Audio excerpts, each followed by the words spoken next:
Ontem foi o Dia Mundial do Meio Ambiente e aí, como fazem todos os governos, aproveitam essas datas para anunciar pacotes, o governo Lula anunciou um pacote voltado à área ambiental.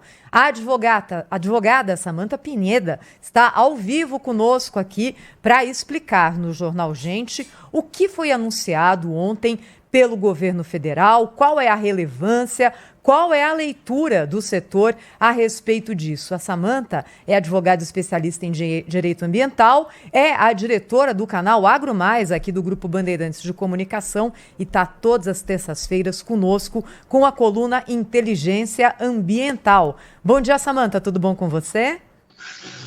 Bom dia, Thaís. Bom dia a todos. Tudo ótimo. Eu gostei que você me chamou de advogada. Você viu, né? Vou adotar, viu? Ato falho. Muita gente acha, adorei, viu, Samantha? Ô, Samantha. Vamos esconder também, Pedro. Esconde, Job. Samantha, o que foi anunciado ontem pelo governo federal para essa área de meio ambiente, hein? Olha, preocupante. Lembra que a gente estava aqui nas últimas colunas, Thaís, falando cadê o plano, cadê o plano, cadê o plano? E veio o plano e olha, a gente está com frio na barriga. Vamos lá.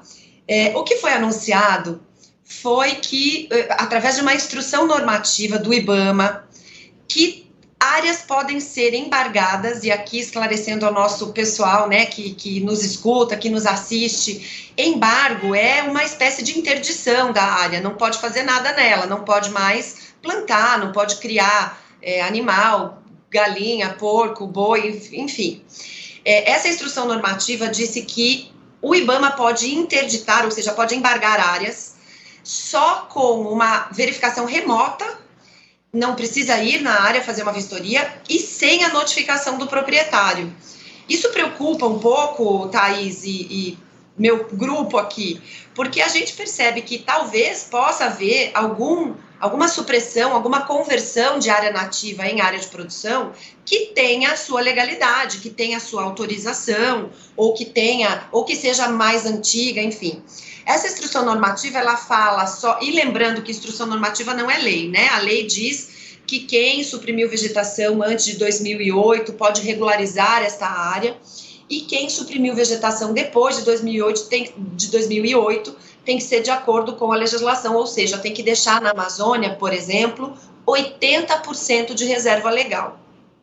Essa medida, segundo Marina Silva, é para conter desmatamento. Outra medida que foi anunciada também foi a possibilidade de criação de algumas unidades de conservação. E é aqui que também a coisa preocupa, Thaís, porque nós temos um histórico de criação de unidades de conservação pela própria Marina Silva no Brasil em 2005, 2006, que até hoje não tem regularização fundiária. As pessoas que estavam lá dentro antes da criação da unidade de conservação ficaram num limbo jurídico. Eles foram induzidos aí para lá na época da década de 70, quando era para integrar a Amazônia, e agora eles estão dentro de uma unidade de conservação sem título, porque o título tinha sido prometido na época e não foi dado, sem legalidade, sem legitimidade, sem ter para onde ir. E o governo não tem dinheiro para indenizar. Então, o medo é que a tentativa de contenção do desmatamento cause um problema social gravíssimo na Amazônia, que tem praticamente 30 milhões de pessoas residindo por lá. Ô Samantha, hoje em dia, né, o que a gente acompanha do debate sério sobre esse assunto é uma cobrança de providências para o desenvolvimento sustentável dessa região do Brasil, né? Até mesmo com a regulamentação, por exemplo, do garimpo em algumas áreas, com questões sensíveis, né, que ninguém tem a coragem de ampliar esse debate por restrições que são colocadas já, preconceitos que se tem com o próprio tema. Esse plano vai na contramão disso tudo? Pedro, completamente. Você falou a palavra-chave, coragem.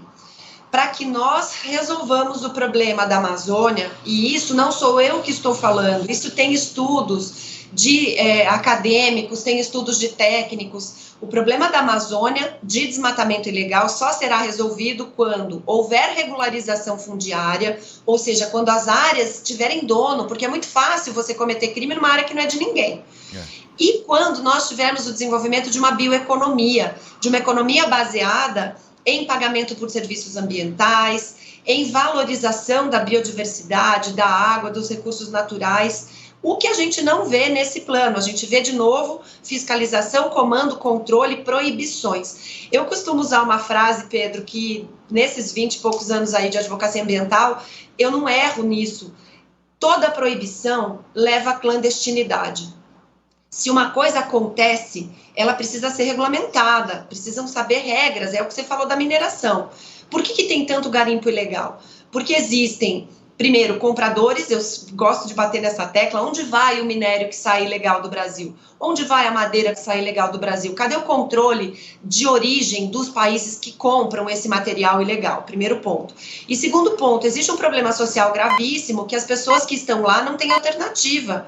Então elas acabam indo para um caminho de clandestinidade porque a proibição não diz como fazer, ela só diz que não pode fazer. Ignora a existência da mineração, ignora a existência da pequena produção rural, ignora a existência de exploração de madeira. Por que não regulamentar o uso de madeira tropical no Brasil de uma forma inteligente? Tem tecnologia para isso, dá para ter rastreabilidade, mas nesses planos apresentados, o PPCDAN, que é um plano de controle de desmatamento, a gente não vê bioeconomia, não vê alternativas de regularização fundiária, não vê formas de infraestrutura para colocar nessas regiões para desenvolver, enfim. Infelizmente, é uma visão um pouco retrógrada aí, parece que ela continua lá em 2005, 2006. Samantha, um bom dia para você, minha amiga querida, uma boa tarde aqui de Paris. É como você disse, uma agenda verde não tem que excluir progresso, que é justamente, eu acho que é a discussão do mundo hoje. E o presidente Lula foi convidado aqui pelo presidente francês Emmanuel Macron a participar de uma cúpula entre 22 e 23. Obviamente vai ter uma apresentação, a Europa está toda em frisson aí por conta dessa visita do Lula. O que você espera com esse tipo de encontro? Porque, na verdade, toda vez que a gente faz esses encontros, aquilo que queremos não está saindo, que é aquele dinheirinho para os países em desenvolvimento, para os países que precisam dos países ricos que já desmataram suas terras, por exemplo. Sônia, minha querida, sempre cirúrgica, exatamente. Quando a gente vai nesses encontros, o que a gente quer dizer para esses países? A sua população desfruta de uma economia de primeiro mundo. E você fez isso às custas do meio ambiente, que também é meu, porque a gente habita o mesmo planeta. Qual vai ser a sua contribuição para que eu me desenvolva? Ou você vai querer condenar a minha população a viver numa subvida, num subdesenvolvimento, por conta dessa bandeira verde que você carrega, né? Que a gente vê. O Emmanuel Macron, ele sempre foi contra a entrada do Brasil no acordo do Mercosul com a União Europeia, sempre alegando questões de meio ambiente, às vezes algumas até, Sônia, que não cabia essa alegação, porque ele falava da soja da Amazônia, a gente nem tem soja na Amazônia. Mas, enfim, eu espero... Super entende do assunto, né?